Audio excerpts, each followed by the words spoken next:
peserta apel yang berbahagia. Bapak Gubernur yang pada beberapa wilayah di Sumatera Selatan. Sumatera Selatan bersiaga menghadapi bencana hidrometeorologi setelah sebagian besar wilayah memasuki musim hujan. Gubernur Sumatera Selatan Herman Deru menegaskan kesiapsiagaan itu pada apel terpadu dalam rangka antisipasi bencana alam.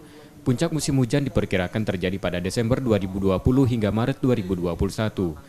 Kondisi geografi Sumsel yang beragam membuat potensi bencana alam sangat besar terjadi.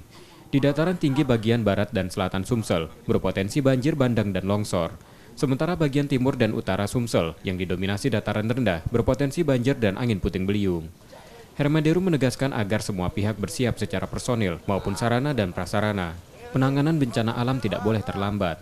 Jangan lagi ada alasan klasik. Tak katik laporan, listrik mati, atau informasi yang tidak jelas, atau lebih parah lagi menyalahkan instansi lain. Tidak ada itu. Jadi kepada semua pihak, jajaran pemerintah daerah, baik provinsi, kabupaten, kota, sampai tingkat kelurahan harus siaga ini. Data BPBD Sumsel mencatat, sepanjang tahun 2020 terjadi 149 kali bencana.